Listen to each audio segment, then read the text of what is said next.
एक छोटी सी जनसंख्या, 4 से 5% की जनसंख्या, एक तरफ आतंकवादी आंदोलन, दूसरी तरफ जब जगमोहन को भेजा गया उसका दमन शुरू हुआ, तो उस दमन के चलते भयानक भीड़ सड़क पर निकलना, जो पूरा का पूरा माहौल बना वो एक फियर साइकोसिस का माहौल बना, एक डर का माहौल बना। अपनी किताब में मैंने लिखा है कि एक तरफ भय कश्मीरी पंडितों के अंदर, दूसरी तरफ इन सारी कार्रवाइयों से कश्मीरी मुसलमानों के अंदर गुस्सा।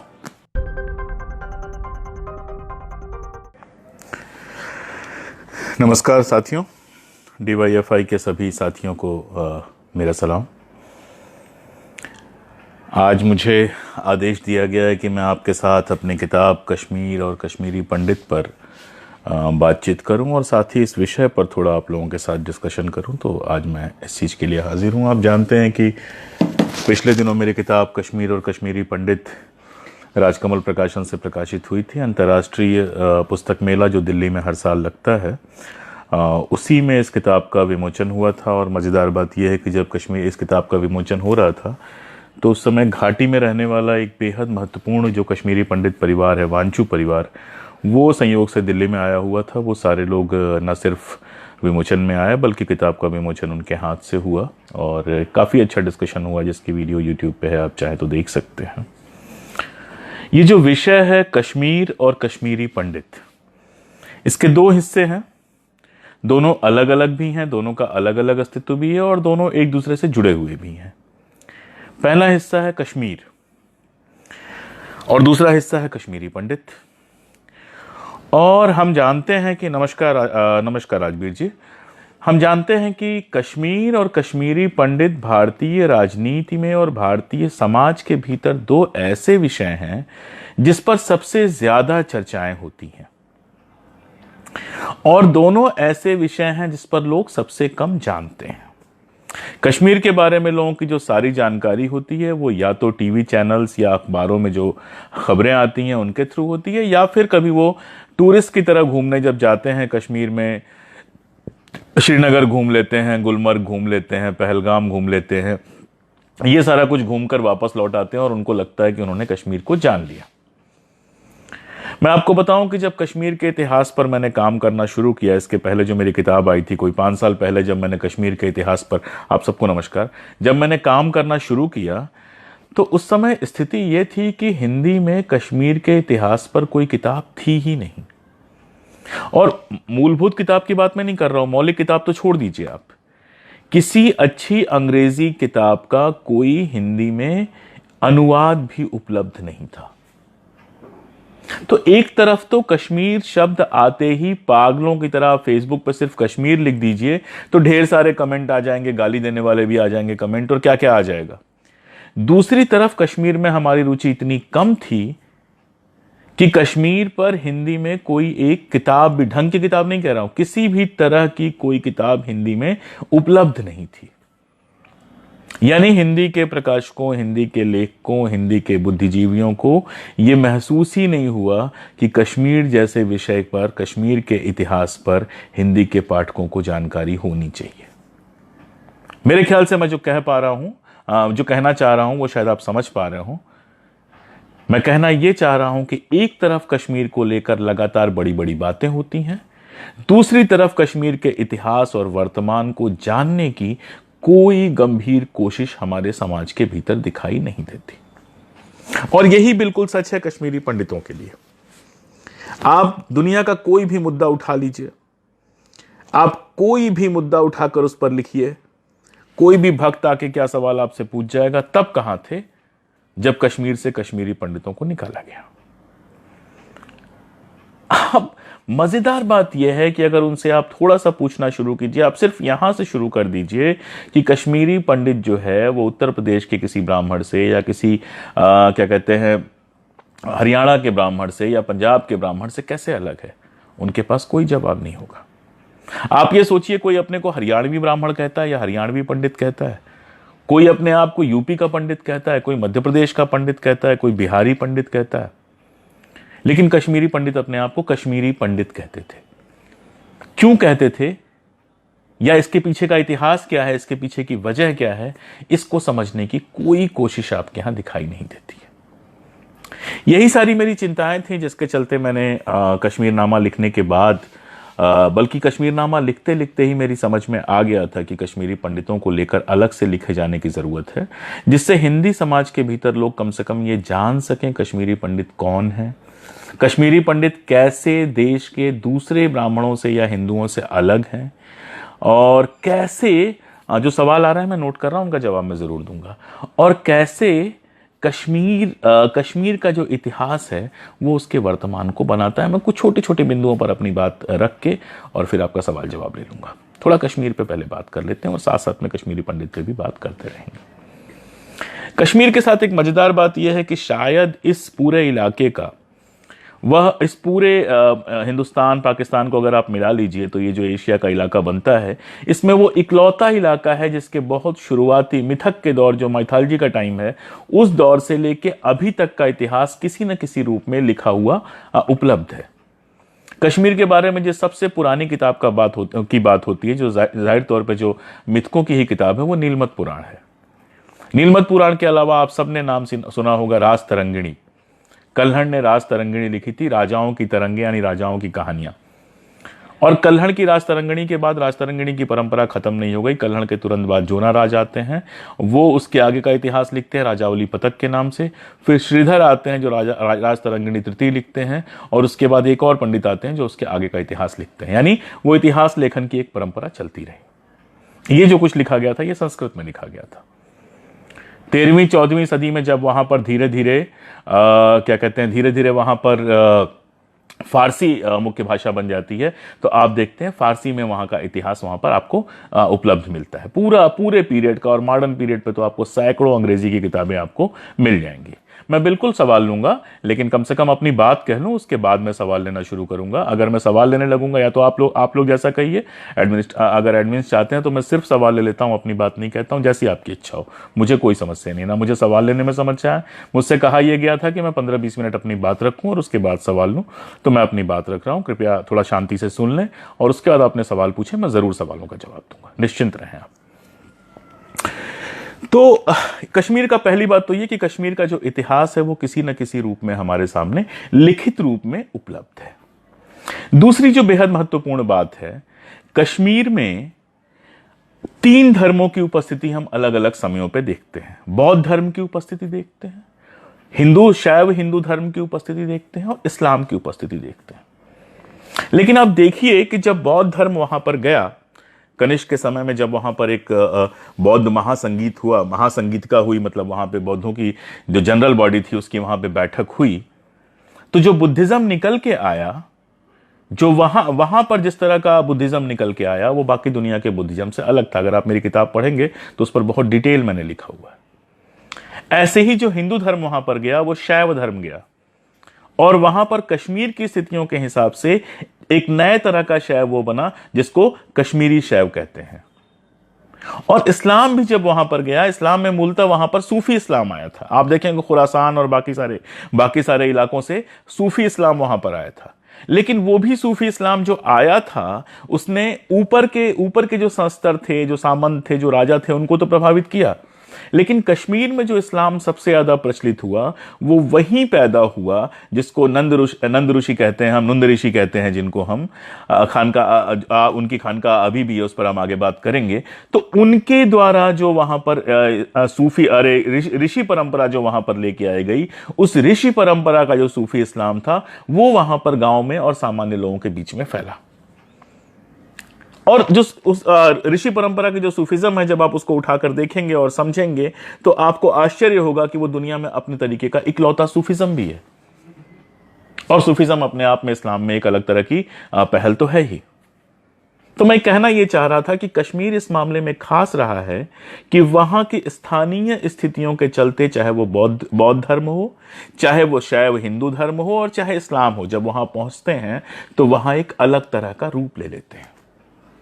और अंततः जिस तरह का इस्लाम वहां पर स्थापित होता है, या जिस तरह का हिंदू धर्म वहां पर स्थापित होता है कश्मीरी पंडितों के बीच में, आप उसको देखेंगे तो वो इन तीनों धर्मों की मिलीजुली संस्कृति से मिलकर बनता है। इसीलिए आप देखेंगे 18वीं सदी और 19वीं सदी में बहुत सारे अंग्रेज, फ्रेंच और यूरोप के ढेर सारे लोग वहां पर घूमने गए और लौटकर उन्होंने अपने मेमायर्स लिखे। और उन मेमायर्स में एक बात जो अक्सर मिलती है वो ये मिलती है कि यहां पर हिंदुओं और मुसलमानों में फर्क कर पाना बहुत मुश्किल है। उनका खान पान, रहन सहन, पूजा पाठ का तरीका, ये सारा कुछ जो है वो इतना एक दूसरे से मिलता जुलता है कि ये इसमें फर्क कर पाना बहुत मुश्किल काम है। आप राजतरंगिणी पढ़ेंगे तो आप पाएंगे कि वहां पर हिंदू शासकों का दौर था, और आप ये भी पाएंगे कि हिंदू शासकों के दौर में पतन कैसे शुरू हुआ। मैं एक राजा का उदाहरण दूंगा, बहुत डिटेल आज मेरे पास टाइम नहीं है, कभी आप लोगों से अलग से बैठे घंटे 2 घंटे बात करनी हुई, बाकी मेरी किताब में तो खैर है ही।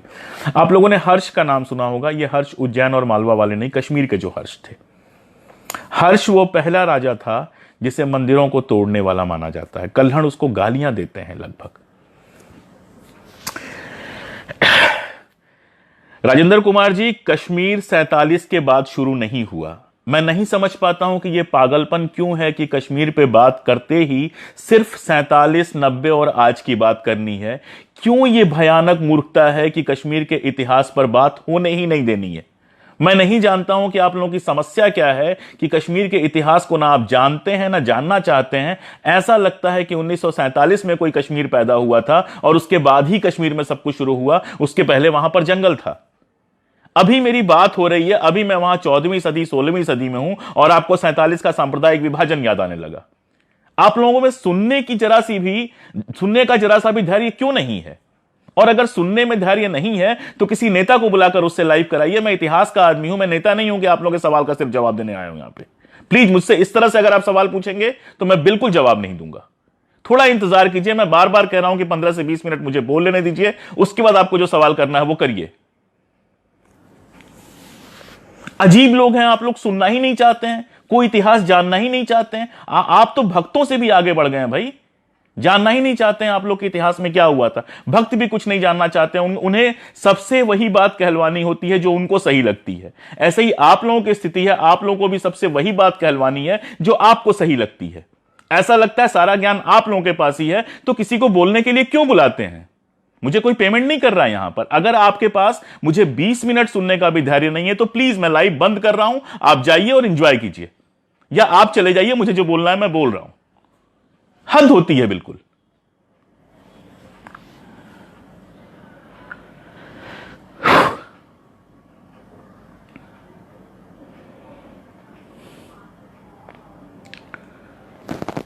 थोड़ा धीरज रखिए, थोड़ा कश्मीर का इतिहास सुनिए।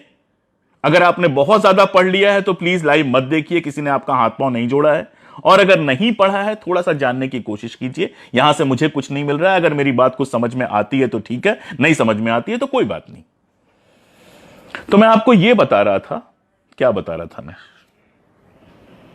मैंने एक पॉइंट जो आपके सामने किया वो ये किया कि कश्मीर में तीनों धर्मों का अलग अलग समयों पर प्रभाव रहा, और तीनों धर्म जब कश्मीर में गए तो कश्मीर की स्थितियों के हिसाब से वे बदल गए। उन्होंने बदले हुए स्वरूप में कश्मीर में अपना वो रखा, और जिसके चलते 17वीं 18वीं सदी तक हम ये देखते हैं कि कश्मीरी हिंदुओं और कश्मीरी मुसलमानों के बीच में इस तरह का एक संबंध बना। उनका खान पान, उनका रहन सहन, उनका बोलना लिखना पढ़ना इस तरह का था कि बाहर से आए हुए लोगों को हिंदू और मुसलमान में भेद करना संभव नहीं हुआ।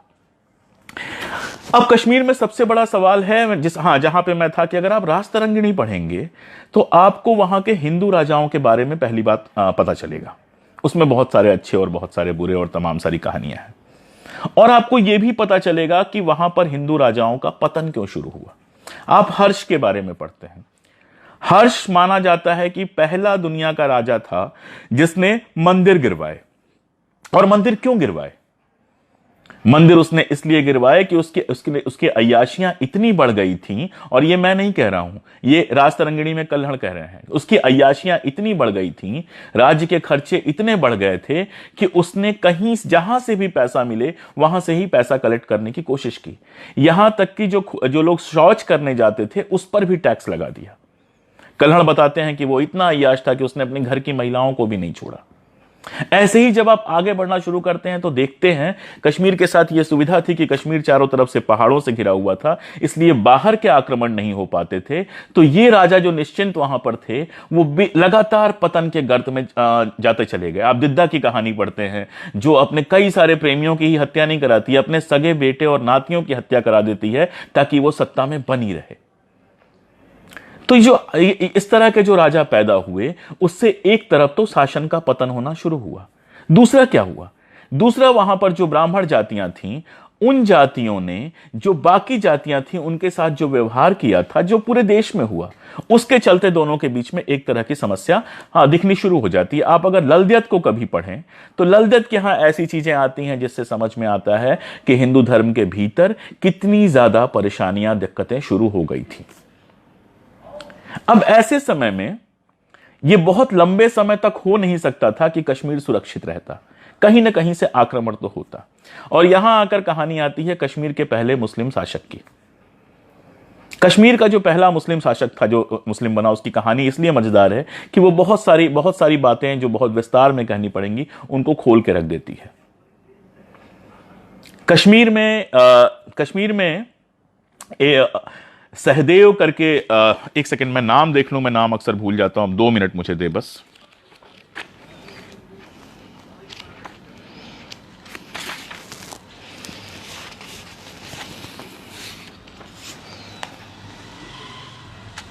सहदेव करके कश्मीर में एक राजा था और यह टाइम था 1286 से 1300 के बीच में। उस समय कश्मीर में 2 लोग बाहर से आते हैं। एक लद्दाख से बंदा आता है जिसका नाम होता है रिंचन, और एक बंदा जो बौद्ध था, और एक बंदा अफगानिस्तान से आता है जिसका नाम था शाहमीर। और ये दोनों जो हैं सहदेव के समय उसके यहां रहने लगते हैं।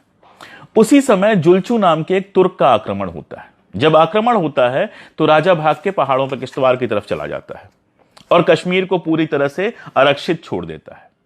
जुलचू भयानक लूटपाट करता है, बलात्कार करता है, वहां बुरा हाल हो जाता है। और उस बुरे हाल में जनता के साथ सपोर्ट करने वाला, जनता की लड़ाई लड़ने वाला कोई नहीं था।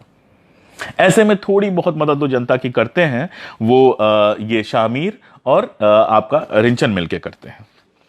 उसके बाद जब जुलचू वापस चला जाता है, जुलचू के वापस जाने के बाद सहदेव लौट के आते हैं। सहदेव जब लौट के आते हैं तो उनको वहां की जनता भगा देती है, कहती है नहीं, आपका शासन नहीं करना है। और रामचंद्र जो एक लोकल चीफ्टेन था जिसके साथ ये रिंचन और शाहमीर काम करते थे, रामचंद्र वहां की सत्ता पर कब्जा करने की कोशिश करता है, लेकिन ये दोनों मिलकर उसकी हत्या कर देते हैं और रिंचन सत्ता में बैठ जाता है। अब जोना राजा कहानी ये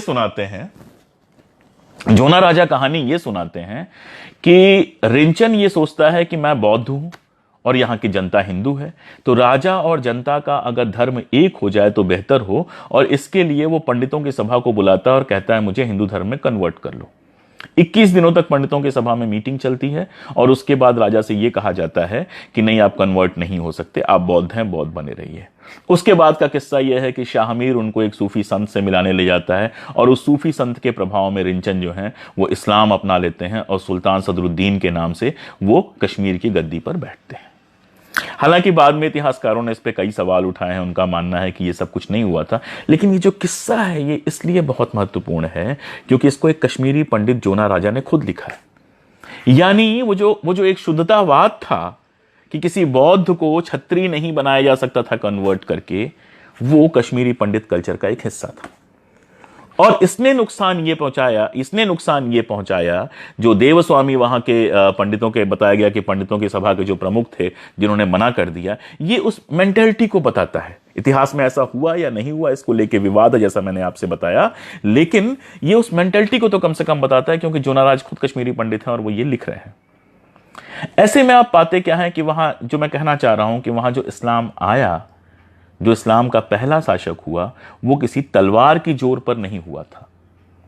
अब दूसरी बात, ये जो अगली बात है, कोटा रानी की बात बहुत होती है। ये कोटा रानी कौन थी? जब रिंचन गद्दी पे बैठा तो कोटा रानी उसकी रानी बनी। ये कोटा रानी कौन थी?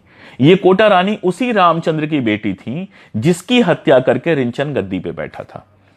और एक तरफ रामचंद्र की बेटी कोटा रानी उसकी महारानी बनी, दूसरी तरफ रामचंद्र का जो सगा बेटा था वो रावण चंद्र नाम था उसका, वो वहां पर उसका मंत्री बना और शाह मीर को भी मंत्री बनाया गया। उसके बाद किस्सा यह है कि रिंचन जब मुस्लिम बन गया, उसके बाद रिंचन एक लड़ाई में घायल हुआ और फिर मारा गया। उसके बाद जो पुराना राजा सहदेव था उसका भाई लौट के आया। उस समय एक और आक्रमण हुआ, उस आक्रमण के समय फिर वो भाई भाग गया और उस समय इन दोनों लोगों ने मिलकर शाहमीर और कोटा रानी ने मिलकर सारी स्थितियां संभाली और अंततः जब उस राजा की डेथ हुई तो कोटा रानी और शाहमीर के बीच में सत्ता संघर्ष हुआ। कोटा रानी की हत्या हुई या उनको जेल में बंद किया गया और शाहमीर वहां सत्ता पर आता है और वहां पर पहला मुस्लिम वंश स्थापित होता है जिसको शाहमीरी कहते हैं। ये वहां पर इस्लाम के आगमन की कथा है। उसके बाद निश्चित रूप से चीजें आगे बढ़ी, पीछे हुई, बहुत सारा कुछ हुआ। उस समय बहुत सारे मुस्लिम सूफी संत आए। अगर आप कभी कश्मीर जाएंगे तो वहां पर आपको खानकाह मौला दिखाई देगी। वो पहले सूफी संत थे जो वहां पर आए थे और इस्लामाइजेशन का पूरा प्रोसेस चला। वो आज मेरा विषय नहीं है, मैं बहुत लंबे में नहीं जाऊंगा। दो राजा बहुत महत्वपूर्ण हैं, एक है सुल्तान सिकंदर जिनको सिकंदर बुतशिकन कहा जाता है और दूसरे हैं जिनको बदशाह कहा जाता है, जैनुल आबदीन। बदशाह मतलब महान शासक। सिकंदर के बारे में उनको बुत शिकन, मूर्तियां तोड़ने वाला कहा जाता है और यह माना जाता है कि सिकंदर के समय पहली बार इस्लाम जो है वो पूरी तरह से तलवार के बल पे आया। माना यह जाता है कि सिकंदर बुतशिकन के समय जो उसका मंत्री था, एक सुहा भट्ट करके उसका एक मंत्री था जो बाद में कन्वर्ट होकर मुस्लिम हुआ, इन लोगों ने मिलकर वहां पर कश्मीरी पंडितों के खिलाफ लंबा अभियान चलाया। बहुत सारे लोगों को मारा गया, जबरदस्ती कन्वर्ट किया गया, वगैरह वगैरह वगैरह। और निश्चित रूप से आप जब सिकंदर के पूरे पीरियड को देखते हैं तो वो पीरियड कोई बहुत अच्छा पीरियड आपको नहीं दिखाई देता है। 15-20 साल जो वो शासन में रहा है, उस पूरे पीरियड में कश्मीर में इस तरह की चीजें बहुत कुछ हुआ, बहुत कुछ होती हैं। लेकिन मजेदार बात यह है कि सुल्तान सिकंदर के तुरंत बाद जो उसका बेटा गद्दी पे बैठता है, जैनुल आबदीन पूरी तरह से इन नीतियों को बदल देता है। मतलब सिर्फ कन्वर्जन ही नहीं रोकता है, बल्कि जो लोग पहले कन्वर्ट हो चुके हैं उनको फिर से अपने यहां लेके आता है। उसी समय आप देखते हैं कि संस्कृत ग्रंथों का फारसी में, फारसी ग्रंथों का संस्कृत में अनुवाद वगैरह शुरू होता है। तो वो जो पीरियड है, doctor Ashraf Kashmiri, you are not the only expert. He was not 3 years old when he was adorned the kingdom of Kashmir. This is not correct history. तो उस जो जैनुल आबदीन का जो पीरियड है पूरा का पूरा, वो पीरियड कश्मीर में सांप्रदायिक सद्भाव का एक बड़ा पीरियड देखा जाता है। उस समय आप देखते हैं ग्रंथों के आपस में अनुवाद होते हैं, बहुत सारे पंडितों को बहुत सारी अच्छी जगहों पर नौकरियां मिलती हैं और बहुत शांति का पीरियड है। लेकिन जैनुल आबदीन के बाद का पीरियड फिर बहुत सारा मार काट का पीरियड है। उसके बाद चक राजवंश आता है। चक राजवंश में भी उसी समय शिया धर्म वहां पे प्रवेश करता है और शिया धर्म जब वहां पर आता है तो फिर एक तरह की मारकाट होती है। सुन्नी शिया की लड़ाई होती है, हिंदुओं और शिया की लड़ाई होती है और सत्ता संघर्ष जो चलता है उसमें कश्मीरी पंडित निश्चित तौर पर कमजोर होते हैं। और अंततः वहां पर आप देखते हैं कि जब मुगल शासन वहां पर स्थापित होता है, अकबर के समय में जब मुगल शासन वहां पर स्थापित होता है तो स्थितियां बदलती हैं। स्थितियां बदलती ऐसी हैं कि मुगल शासन जो आया था वो चकों को हरा कर आया था, यानी स्थानीय जो मुसलमान थे वो उसके लिए दुश्मन की तरह थे। लेकिन स्थानीय शासन चलाने के लिए, चूंकि मुगल शासन डायरेक्ट तो वहां पे शासन कर नहीं रहा था, सूबेदार रख के शासन कर रहा था, तो उसको स्थानीय शासन चलाने के लिए लोकल लोग चाहिए थे और लोकल वो लोग चाहिए थे जो पढ़े लिखे हों। आप देखते ये हैं कि जैनुल आबदीन के समय में जो फारसी पढ़ना शुरू हुआ था उससे कश्मीरी पंडित दो हिस्सों में बढ़ गए थे। एक हिस्सा जिसको हम कहते हैं कारकून पंडित, कारकून वो थे जो फारसी पढ़ के सरकारी नौकरियों में आए, और दूसरी तरफ गोर ब्राह्मण थे। गोर ब्राह्मण वो थे, गुरु से गोर बना हुआ है, जिन्होंने संस्कृत का अध्ययन किया और वहां पर जो संस्कृत पढ़ के पूजा पाठ और बाकी सारा काम करते हैं। और अकबर का टाइम आते आते जो कारकुन ब्राह्मण थे वो सामाजिक रूप से बहुत स्थापित हो चुके थे, फारसी पढ़े हुए थे और सरकारी नौकरियों में अच्छी जगहें बना रहे थे। अकबर के समय में अकबर ने इन फारसी पढ़े लिखे पंडितों को अपने यहां शासन में स्थान दिया। देखिए, दो चीजें अकबर के साथ शुरू हुई। कश्मीर के इतिहास में आप जब भी देखेंगे तो मुगलों के पीरियड से कश्मीर में गुलामी के पीरियड की शुरुआत मानी जाती है, इसलिए क्योंकि मुगलों का पीरियड वो पहला पीरियड था जिसमें कश्मीर का जो शासन था वो कश्मीर के बाहर चला गया, क्योंकि राजधानी तो दिल्ली थी और डायरेक्ट शासन की जगह पर सूबेदार के माध्यम से वहां शासन होना शुरू हुआ। पहली बात तो ये। दूसरी तरफ ये हुआ दूसरी तरफ यह हुआ कि कश्मीर के अंदर जो पुराने चीफ्टेंस थे, चक्स हुए, मीर्स हुए, जो पुराने मजबूत लोग थे, इन सारे लोगों को सत्ता से बाहर किया गया। एक तरफ मुगल दरबार से भेजा गया आपका चीफ्टन हुआ करता था, सूबेदार हुआ करता था, और दूसरी तरफ उस सत्ता के लिए जो क्लर्क लेवल पे और बाकी सारे लोगों पे लेवल्स पे जरूरत होती थी, उसके लिए कश्मीरी पंडितों का यूज किया गया। और इसी समय आप देखते हैं कि भू राजस्व का जो विभाग है, जो लैंड वाला पूरा का पूरा विभाग है, इसमें धीरे धीरे कश्मीरी पंडितों का असर बढ़ना शुरू हो जाता है। मुगल दरबार मुगल जब कमजोर होते हैं तो अफगान आते हैं, अफगानों का वहां पे शासन होता है। अफगानों के शासन में भी आप देखेंगे कि राजस्व विभाग में, भू राजस्व में कश्मीरी पंडित पूरी तरह से छाए हुए हैं। अफगानों के बाद सिखों का शासन आता है। सिखों के शासन में आप देखेंगे कश्मीरी पंडित न केवल अपने यहां राजस्व विभाग में छाए हुए हैं, बल्कि चूंकि सिखों के यहां पढ़े लिखे लोग बड़ी मुश्किल से मिलते थे। वॉरियर तो वो बड़े होते थे, योद्धा बड़े होते थे, लेकिन पढ़ने लिखने का कोई कल्चर उनके यहां नहीं था। तो आप देखेंगे कि लाहौर का जो सिख दरबार था, वहां भी कश्मीरी पंडित बड़ी संख्या में आते हैं। तो एक तो ये, दूसरा ये कि मुगल शासन के बाद कश्मीरी पंडितों के लिए एक दुनिया खुल गई। आप देखते हैं कि मुगल शासन के टाइम में न केवल दिल्ली बल्कि देश के अलग अलग हिस्सों में कश्मीरी पंडित जाते हैं नौकरियां तलाशने के लिए।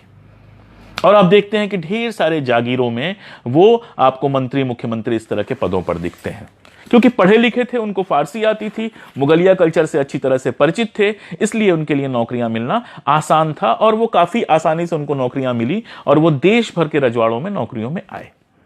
आप देखते हैं दिल्ली में जो दिल्ली कॉलेज खुला था, वो पहले एक मदरसे के रूप में खुला था, लेकिन अंग्रेजों के टाइम में जब आप देखते हैं कि वहां अंग्रेजी की पढ़ाई शुरू होती है, तो जो पहली क्लास लगती है उसमें 9 में से 3 कश्मीरी पंडित थे।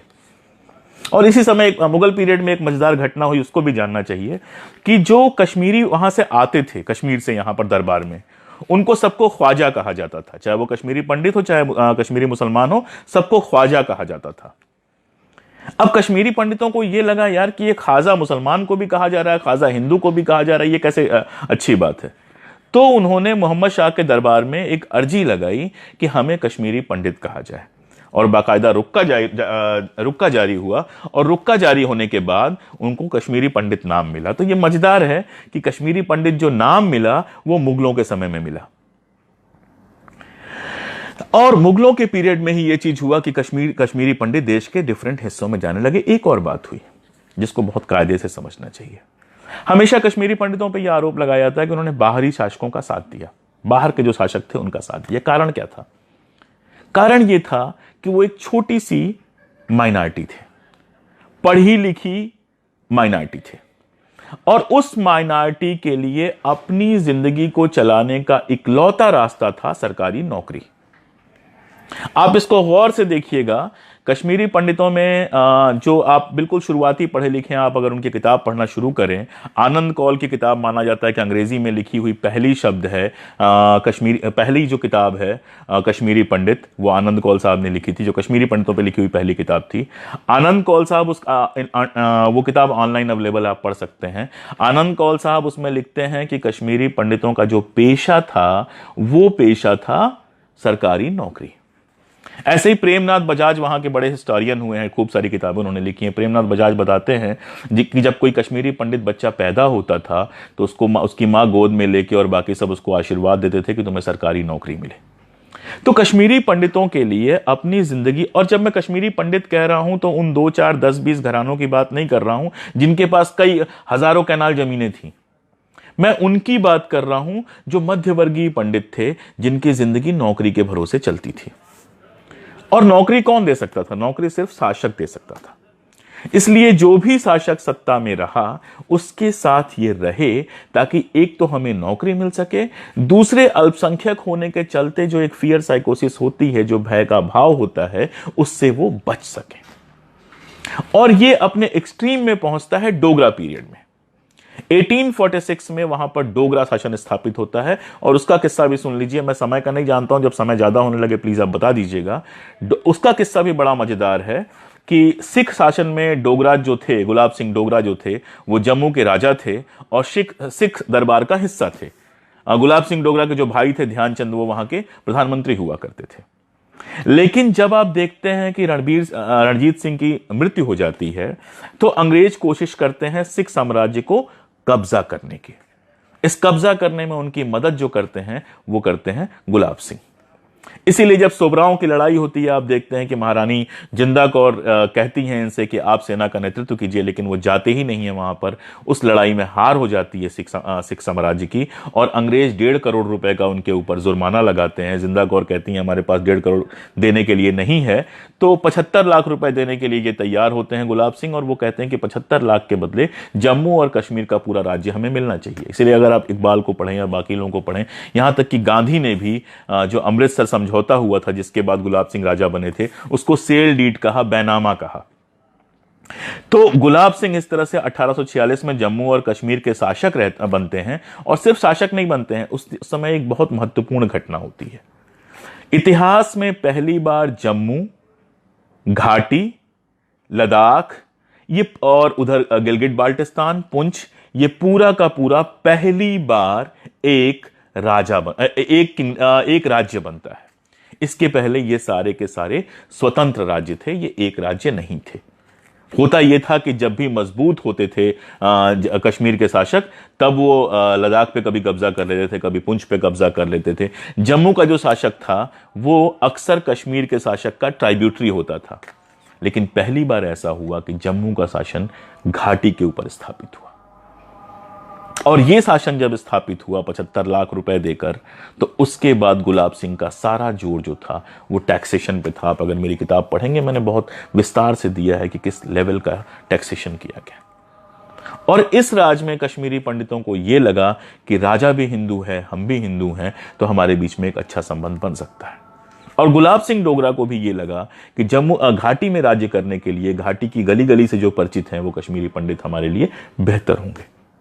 लेकिन यहां एक गलत बात का खंडन करना बेहद जरूरी है कि कश्मीरी पंडितों को कोई बहुत ऊंची नौकरियां नहीं मिली। ऊंची नौकरियों पे पंजाबी थे, ऊंची नौकरियों पे सिख थे, थोड़े बहुत ऊंची नौकरियों पे बाहर से लाके लोगों को रखा गया था। लेकिन जो कश्मीरी पंडित थे उनको निचले स्तर की नौकरियां दी गई थी। क्लर्क और इसके आसपास की नौकरियां, खासतौर पर राजस्व विभाग में जो सारी की सारी नौकरियां थी, वो कश्मीरी पंडितों के पास थी। राजा काकधर के बारे में कि राजा काकधर को वहां जो रेशम खाना था उसका प्रमुख बनाया गया था, शाल जहां पे जो शाल विभाग था उसका प्रमुख बनाया गया था, मैं करूंगा बात। अब इस शासन में दो चीजें हुई। पहली बात तो मैंने आपको बताया, जम्मू और कश्मीर पहली बार राज्य बना। दूसरी बात यह हुई कि इस समय दो तरह के शासक एक साथ कश्मीर में दिखाई देते हैं। एक तो अंग्रेज, जिन्होंने समझौते में तो यह कहा था कि हम कोई हस्तक्षेप नहीं करेंगे, लेकिन आप देखते हैं कि गुलाब सिंह की मौत के बाद कोशिश शुरू होती है और तीसरे राजा के आते आते अंग्रेज वहां पे रेजिडेंट बिठा देते हैं। और दूसरा ये कि एक खास तरह का, जब पूरे हिंदुस्तान में परिवर्तन आ रहा था, तो एक खास तरह का परिवर्तन वहां भी आना बिल्कुल संभव था, और वहां भी पढ़ाई लिखाई, अंग्रेजी और बाकी सारी चीजें आनी शुरू हुई। कश्मीरी पंडितों ने इसका फायदा उठाया, नौकरियों में गए, और बिल्कुल ठीक बात थी। लेकिन जैसा मैंने बताया कि ऊंची नौकरियां कश्मीरी पंडितों को भी नहीं मिल रही थी, इसीलिए आप देखते हैं कि वहां पर एक आंदोलन शुरू होता है कश्मीरियों के लिए। मुल्की गैर मुल्की आंदोलन उसको कहते हैं। यह कहा गया कि जो लोकल हैं, जो कश्मीर के लोकल लोग हैं, उन लोगों को नौकरियां दिया जाए और उन लोगों को ही जमीन खरीदने का अधिकार दिया जाए, क्योंकि बाहर के लोग आकर वहां पर जमीनें खरीद रहे थे और वहां की नौकरियों पर कब्जा कर रहे थे, पंजाबी, अंग्रेज वगैरह वगैरह। और आप देखेंगे कश्मीर के जो आखिरी शासक है हरि सिंह, उनके जमाने में जाकर एक कानून बनता है जिसको उत्तराधिकार कानून कहते हैं, नागरिकता कानून जिसको बाद में आप लोग जानते हैं। और यह वही कानून है जो 35A में आगे जाकर बदल जाता है, जिस 35A पे बहुत सारी बात हुई और हटा दिया गया। यानी कश्मीरियों के लिए की जो डिमांड थी वो मुसलमानों ने नहीं की थी, पंडितों ने की थी। और उनकी डिमांड के चलते वहां पर राज्य उत्तराधिकार कानून बना था, और राज्य उत्तराधिकार कानून बनने के बाद वहां पर वहीं के स्थानीय जो नागरिक थे उनको जमीनें खरीदने का और नौकरियां करने का अधिकार मिला था। हालांकि उसके बाद भी हम देखते हैं कि पंजाबियों से और बाकी सबसे तो मुक्ति मिल गई, लेकिन ऊंचे जो पद थे वो डोगरा लोगों से भर दिए गए। अब इसी बीच में दूसरी घटना यह शुरू हुई कि कश्मीरी मुसलमानों ने भी पढ़ना लिखना शुरू किया। हालांकि पढ़ाई में वो एक पीढ़ी पीछे हो गए थे, लेकिन वो पढ़ लिख कर अब 1925-26 के आसपास पढ़ लिख कर लौट कर आ रहे थे। दो सबसे प्रमुख जगहें थी उनके पढ़ने लिखने के लिए, एक तो लाहौर और दूसरा अलीगढ़। इन जगहों से वो पढ़ लिख कर लौट रहे थे, और जब पढ़ लिख कर वो नौकरी कर रहे थे, जब पढ़ लिख कर वो वहां लौट रहे थे, तो उन्होंने भी अपने लिए नौकरी की मांग की। मैं शेख अब्दुल्ला का किस्सा सुनाऊंगा तो वो पूरी डिटेल जो है वो आसानी से खत्म हो जाएगी एक लाइन में। शेख अब्दुल्ला ने एमएससी केमिस्ट्री की पढ़ाई की थी अलीगढ़ मुस्लिम यूनिवर्सिटी से, और लौटने के बाद उन्होंने नौकरी मांगी। लेकिन उस जमाने में एमएससी केमिस्ट्री के बंदे को नौकरी क्या मिली? एक स्कूल की मुदर्रिसी। तो ये जो इस तरह के मुस्लिम लड़के थे, इन्होंने मिलकर वहां पर अपना एक ग्रुप बनाया, स्टडी सेंटर बनाया वहां पर, और वहां से अपने अधिकारों के लिए मांग करनी शुरू की। अब वो पूरा एक लंबा प्रोसेस है कि उसके बाद कैसे शेख अब्दुल्ला और उनका जो रीडिंग रूम पार्टी जिसको कहते हैं, उन सारे लोगों ने वहां पे कई बार मुलाकातें की, मंत्रियों से डिमांड की, लेकिन उनकी बातें नहीं सुनी गई, वगैरह वगैरह वगैरह। उसके बीच में 1930 में एक बड़ी घटना हुई। आप देखिए कि धर्म कैसे आता है और सारी लड़ाइयों को अपने अपने खांचे में कैसे ले लेता है। जम्मू के पास एक सिपाही के हाथ में कुरान या पंजसूरा, दोनों में से कोई एक चीज थी, बहुत कुछ कहा जाता है।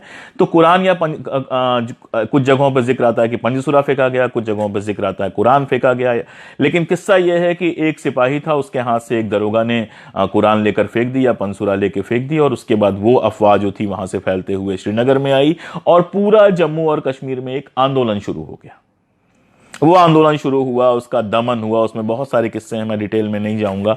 उसका दमन हुआ। अगर आप कश्मीरी पंडितों की किताबें पढ़ेंगे तो कहते हैं दंगा था। हालांकि जितना अगर इतिहास में आप डूब कर देखेंगे तो वो कश्मीरी मुसलमानों द्वारा अपने तरीके का एक विद्रोह था, 1930 का विद्रोह। और 1930 के विद्रोह के बाद हुआ यह कि पहली बार मुसलमानों की मांगों पर ध्यान दिया गया, चूंकि अंग्रेजों ने भी हस्तक्षेप किया था, और वहां पर एक कमीशन बनाया गया जिसका काम था कि वो ये जांच करे कि वहां पर कश्मीरी मुसलमानों को नौकरी में कैसे रखा जाए, कैसे लिया जाए।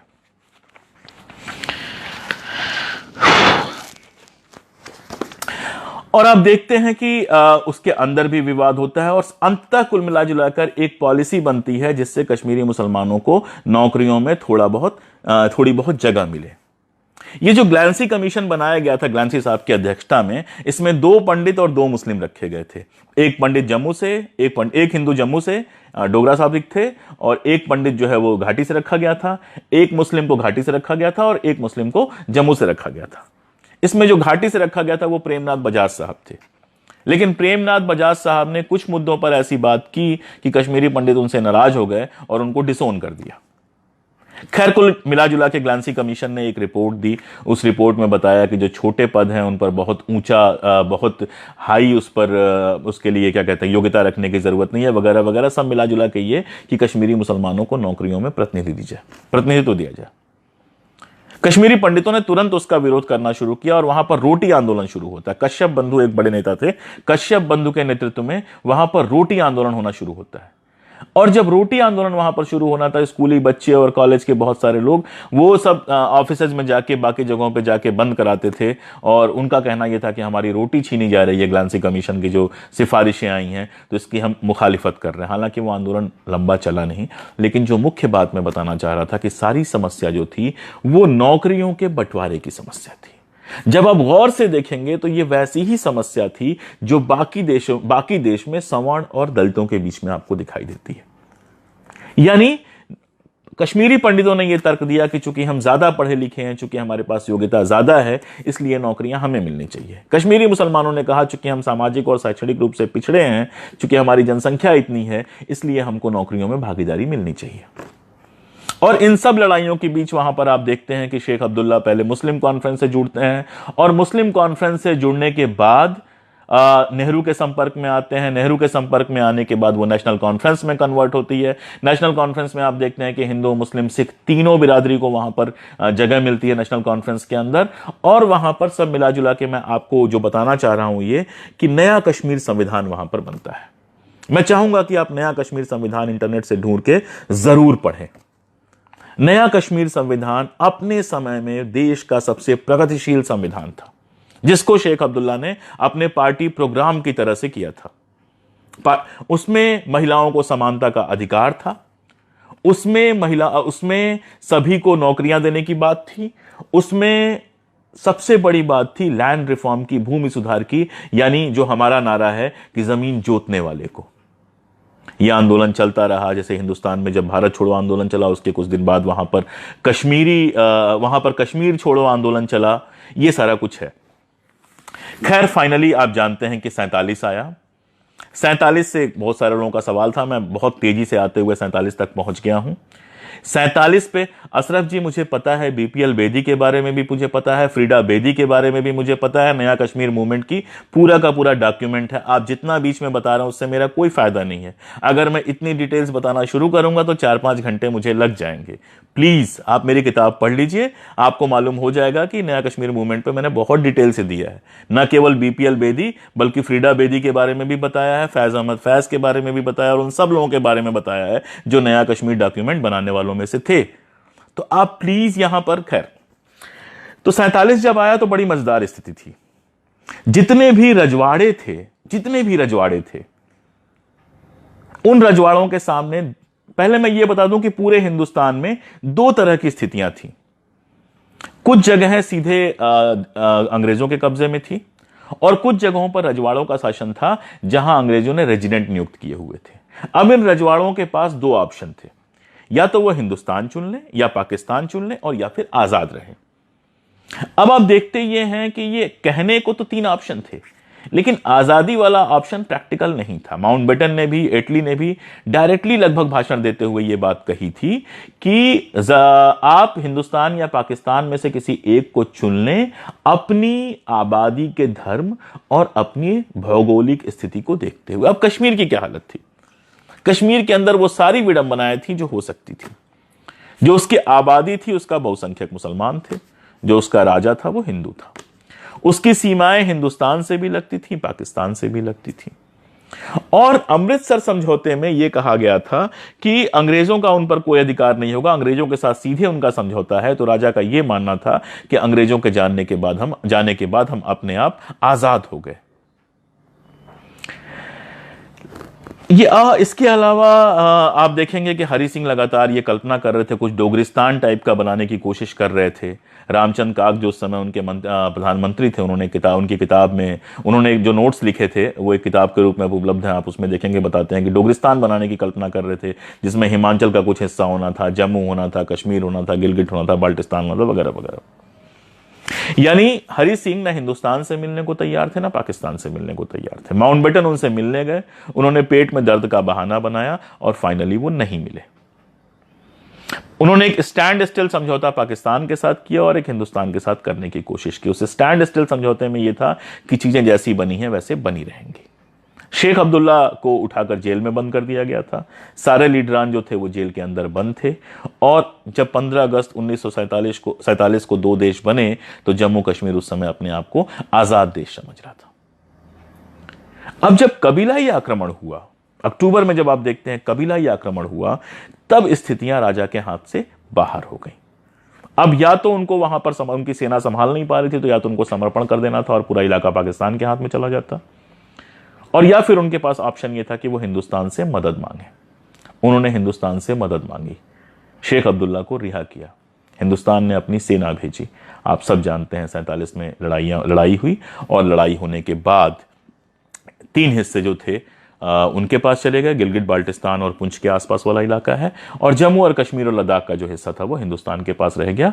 वो एक लाइन बनी जो बाद में आजकल हम लोग नियंत्रण रेखा जिसको कहते हैं, लाइन ऑफ कंट्रोल बन गई। ये मोटा मोटा 1947 तक का किस्सा है। अब इसमें बहुत सारी छोटी मोटी चीजें हैं जिन पर थोड़ी बात कर लिया जाए। एक बात तो जो लगातार विभाजन की बात हो रही थी, 370 पर किसी ने पूछा था कि डॉक्टर अंबेडकर उसको नहीं मानते थे। डॉक्टर अंबेडकर ने सिर्फ 370 का विरोध नहीं किया था। डॉक्टर अंबेडकर का मत यह था कि जो मुस्लिम बहुमत वाले इलाके हैं वो पाकिस्तान के पास चले जाएं और जो हिंदू बहुमत वाले इलाके हैं यानी लद्दाख और जम्मू वो हिंदुस्तान के पास रहे। डॉक्टर अंबेडकर ने 1952 की एक चुनाव सभा में, मैंने अपनी किताब में दिया है, बहुत स्पष्ट तौर पे कहा था कि घाटी की समस्या घाटी के मुसलमानों और पाकिस्तान के बीच की समस्या है, उससे हमारा कोई लेना देना नहीं है। 370 कैसे लागू हुआ? हम जानते हैं कि सारे राजाओं ने, सारे जितने भी राजा थे, उन्होंने जिस पर समझौते पर हस्ताक्षर किया, उसमें सिर्फ 3 मामलों में समझौता किया गया था कि विदेशी मामले, मुद्रा का मामला और डाक और तार सुरक्षा। तो इन मामलों में समझौता किया गया था, बाकी मामलों में समझौता नहीं किया गया था। लेकिन 15 अगस्त 1947 को के बाद जब ये समझौते हो गए थे, उसके बाद जब हिंदुस्तान का संविधान मिला तो सभी ने हिंदुस्तान के संविधान को एज इट इज स्वीकार कर लिया। लेकिन कश्मीर ने चूंकि 26 अक्टूबर के हमले के बाद 26 अक्टूबर को इस पर साइन किया था, और कश्मीर में स्थिति यह थी कि जनता का धर्म अलग था, राजा अलग था। वही स्थिति जो हैदराबाद में थी, वही स्थिति जो जूनागढ़ में थी। तो ऐसे राज्यों के लिए जहां जनता का धर्म और राजा का धर्म अलग अलग था, यह तय किया गया था कि वहां पर जनमत संग्रह होगा। और जनमत संग्रह जब तक नहीं हुआ था, तब तक के लिए, फिर मैं डिटेल्स में नहीं जाऊंगा, मैंने अपनी किताब में इतना लिखा है कि डिटेल्स में जाने पे घंटों लग जाएंगे, मैं बार बार कह रहा हूं। तब तक के लिए हिंदुस्तान और कश्मीर के बीच में एक समझौता हुआ, वही समझौता 370 था। इस समझौते में यह कहा गया कि इन 3 नीतियों के अलावा, इन 3 चीजों के अलावा, यानी डाक तार की व्यवस्था, बाहरी मामले और मुद्रा, बाहरी मामलों में सुरक्षा वगैरह, इन तीनों के अलावा बाकी सारे मुद्दों पर कश्मीर अपना संविधान बना सकेगा और कश्मीर अपनी तरह से शासन चला सकेगा। और वही 370 था बेसिकली। और इसीलिए आप देखते हैं जब संसद के अंदर 370 आती है तो न श्यामा प्रसाद मुखर्जी सवाल उठाते हैं, न कोई और सवाल उठाता है। और उस समय यह कहा जाता है कि 370 तोड़ने वाली नहीं, जोड़ने वाली धारा है।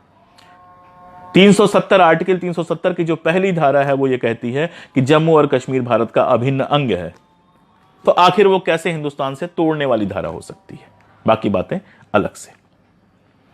तो ये 370 के आधार पर समझौता होता। इस समझौते के बाद शेख अब्दुल्ला अपने नया कश्मीर की नीतियां शुरू करते हैं लागू करना। और नए कश्मीर की नीतियों में पहली नीति लागू करते हैं लैंड रिफॉर्म, भूमि सुधार। और इसमें जो कश्मीर के तमाम सारे किसान थे जिनके पास जमीन नहीं थी, उनको जमीनें मिलती हैं। एक सीमा बांधी जाती है, उस सीमा से अधिक जिनके पास जमीन है वो जमीनें लेके गरीब किसानों को दी जाती है। इसमें निश्चित तौर पे घाटी के अंदर चूंकि 90% वो जो किसान थे वो मुसलमान थे, उनके हाथ में जमीन आती है। लेकिन जम्मू में आप देखते हैं दलितों के हाथ में, हरिजनों के हाथ में जमीन आती है, और बहुत सारे जो मुस्लिम जमींदार थे उनके हाथ से भी जमीन जाती है। लेकिन जम्मू में जब डोगराओं के हाथ से जमीन जाती है तो वो इसका विरोध करना शुरू करते हैं। वो संपत्ति के अधिकार के तहत इसको रोकना चाहते हैं, लेकिन चूंकि 370 में 370 के चलते वो अधिकार कश्मीर पर लागू नहीं होता था, इसलिए नहीं रोक पाते हैं। इसलिए भूमि सुधार का सीधा विरोध नहीं करके आप देखते हैं कि उसी समय जो वहां की हिंदू पार्टीज हैं, डोगरा पार्टीज हैं, वो 370 और शेख अब्दुल्ला का विरोध करना शुरू कर देती हैं। जो श्यामा प्रसाद मुखर्जी संसद के अंदर 370 लागू होने पर एक शब्द नहीं बोलते हैं, वो उसके बाद वहां पर बवाल मचाना शुरू कर देते हैं और पूरे देश में 370 को बदनाम किया जाता है कि ये तोड़ने वाली धारा है। असल में जो विरोध शुरू हुआ, जो मैं कहना चाह रहा था, जो विरोध शुरू हुआ वो लैंड रिफॉर्म्स के बाद शुरू हुआ। और जिस बात को अक्सर छुपा लिया जाता है, केवल लैंड रिफॉर्म नहीं हुआ था, डेब्ट रिफॉर्म भी हुआ था, ऋण सुधार भी हुआ था। उसमें बहुत सारे लोग जो सूदखोर थे, जिन्होंने कर्जे दे रखे थे उसके बदले में सूद ले रहे थे, गरीबों के जब कर्ज माफ कर दिए गए तो वो भी नाराज हो गए। और ये सूद लेने वाले लोग, ये बड़ी बड़ी जमीनों वाले लोग कौन थे? जमींदार थे, चाहे वो हिंदू जमींदार हो, चाहे पंडित जमींदार हो, डोगरा जमींदार हो, मुस्लिम जागीरदार हो। इन सब का नुकसान हुआ, फायदा हुआ गरीबों का, किसानों का। इसलिए शेख अब्दुल्ला एक तरफ तो गरीबों और किसानों के नेता बने, लेकिन इन जमींदारों के, इन कुलकों के जो प्रतिनिधि थे वो आरएसएस के साथ खड़े हुए और आरएसएस ने पूरे देश में शेख अब्दुल्ला के खिलाफ प्रोपेगेंडा मचाना शुरू कर दिया। अब उसके बाद अब इसमें कश्मीरी पंडितों की भी अपनी अपनी भूमिका है। क्योंकि कश्मीरी पंडितों की भी जमीन गई थी, इसलिए कश्मीरी पंडित भी अंदर से नाराज चल रहे थे। मूवमेंट में तो नहीं शामिल हुए, लेकिन नाराज चल रहे थे। और आप देखते हैं कि शेख अब्दुल्ला को जब गिरफ्तार किया जाता है 1952 में, तो कश्मीरी पंडितों का एक बड़ा हिस्सा उसकी खुशी मनाता है। आजादी के समय कश्मीरी पंडितों की एक विशेष स्थिति हो गई थी। वो स्थिति ये थी कि एक तरफ तो अपने राज्य में अल्पसंख्यक थे, दूसरा देश के स्तर पे वो बहुसंख्यक थे। तो उन्होंने जो अपनी प्रतिबद्धता थी वो राज्य से अधिक देश के लिए रखी। अब उसके बाद की लंबी स्थितियां हैं, आप जब पढ़ेंगे तो देखेंगे कि नौकरी की जो लड़ाई है वो 1947 में खत्म नहीं हुई थी। जब शासन आता है, लोकतंत्र आता है, तो वहां पर मुस्लिम पढ़ना लिखना शुरू करते हैं, नौकरियों में आते हैं, अपने अधिकारों के लिए लड़ाई लड़ते हैं। उधर कश्मीरी पंडितों की भी अपनी समस्या शुरू होती है और दोनों के बीच में एक खास तरह का तनाव शुरू होता है। और ये तनाव 1990 जब आता है, मैं बहुत फास्ट भाग के 1990 पे जा रहा हूं, तो 3 चीजें हमें याद रखनी चाहिए। मैं बहुत तेजी से 3 चीजें कह रहा हूं, उसके बाद आपके सवाल जवाब में जो आएगा उसका जवाब दे दूंगा। पहली चीज, भारतीय शासकों ने, चाहे वो किसी भी पार्टी की सरकार रही हो, कश्मीर में लोकतंत्र को लागू नहीं होने दिया।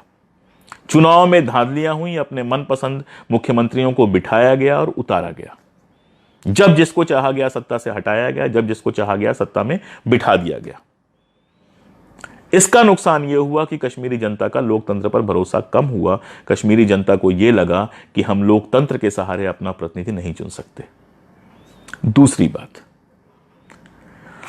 कश्मीर को देश की मुख्य धारा से जोड़ने के नाम पर 370 के अंदर व्यापक बदलाव किए गए, इतने बदलाव किए गए कि 370 केवल एक नाम की चीज रह गया था। पूरे देश में जो नीतियां और जो कानून लागू हो रहे थे, लगभग वो सारे के सारे कश्मीर में लागू होने लगे। और तीसरी बात, जैसे जैसे बाकी देश में धार्मिक कट्टरपंथ बढ़ा है, आप देखते हैं कश्मीर के अंदर भी जमाते इस्लामी का जो काम है वो बिल्कुल वैसा ही है जो आरएसएस का काम है। उन्होंने वहां शिक्षा और बाकी जगहों पर अपनी पकड़ बनाई।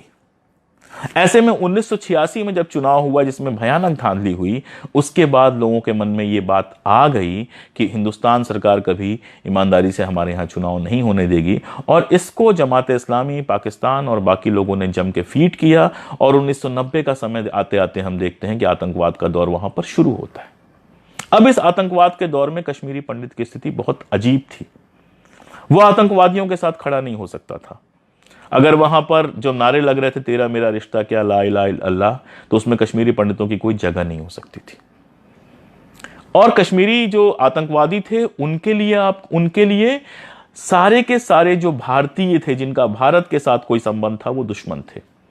इसीलिए आप देखते हैं कि शुरुआती हत्याएं, बिल्कुल शुरुआती हत्याएं, नेशनल कॉन्फ्रेंस के लोगों की, एक हलवाई थे, उनकी हत्या, यूसुफ हलवाई की सबसे पहले हत्या हुई। वो नेशनल कॉन्फ्रेंस के लीडर थे। वहां के जो एसपी थे, उनके घर पर हमला हुआ।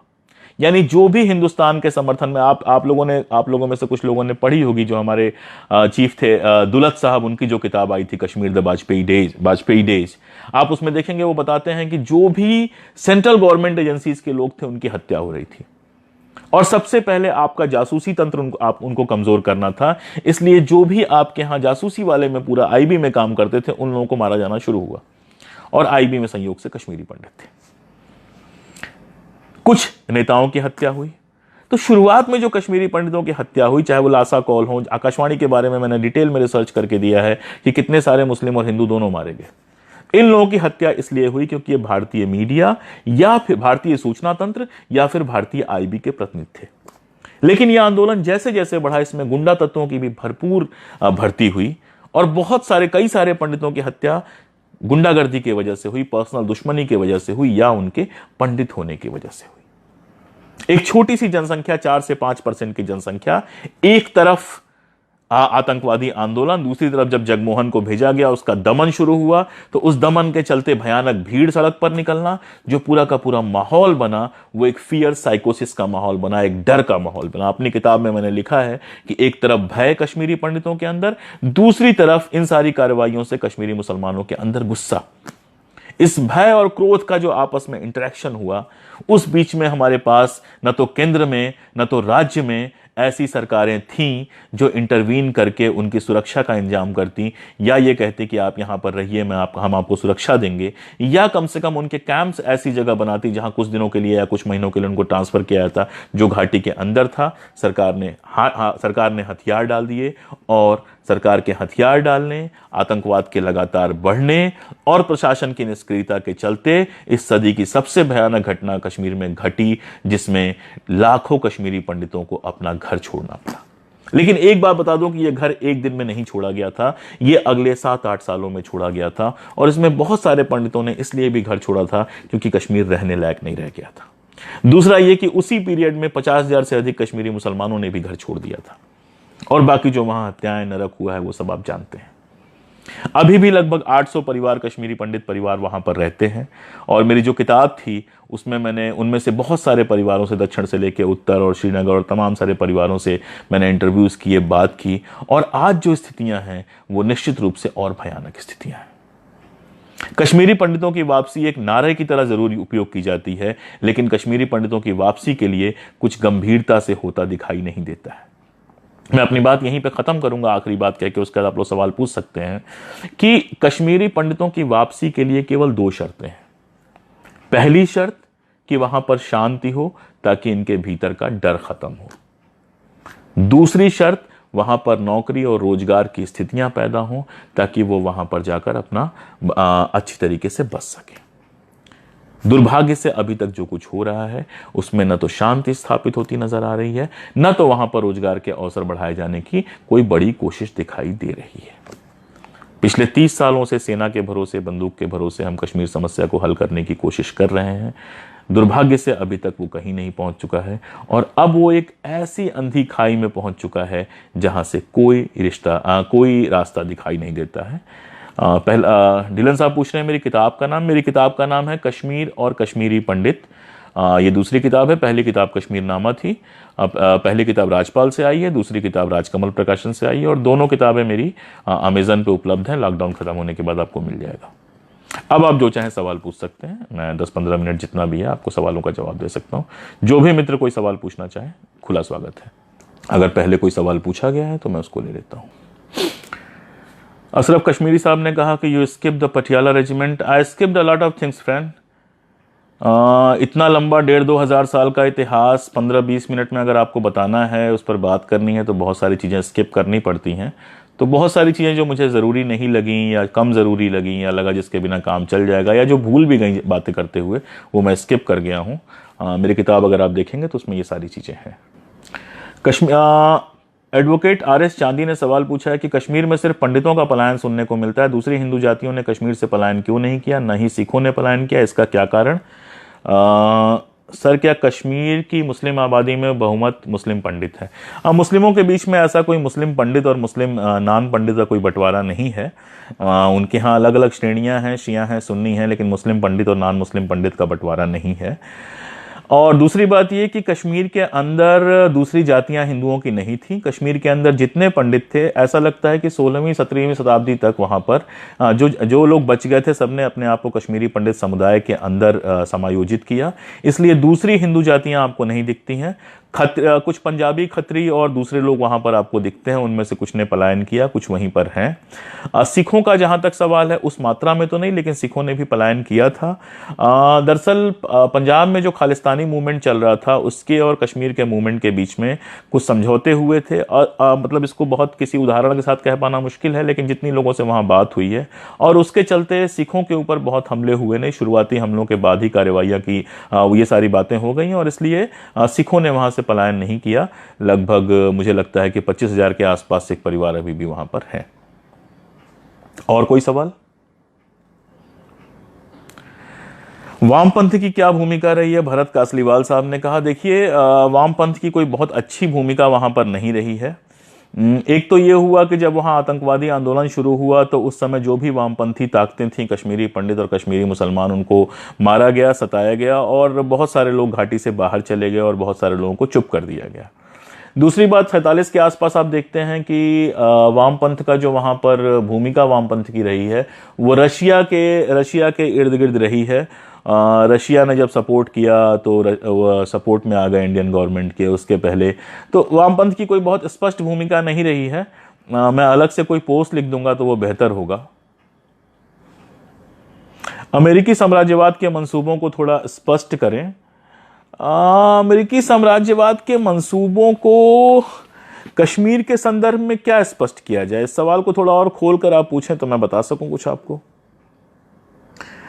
370 का हटाना और राज्य की स्वायत्तता समाप्त करना सही है क्या? मैं तो नहीं मानता, मैं बिल्कुल सही नहीं मानता इस बात को। मुझे नहीं लगता कि इस तरह की कार्रवाई सही है, और ख़ास तौर पे तब जब इस तरह की कार्रवाई में कश्मीर के किसी भी बंदे को निर्णय की पूरी प्रक्रिया में शामिल नहीं किया गया है।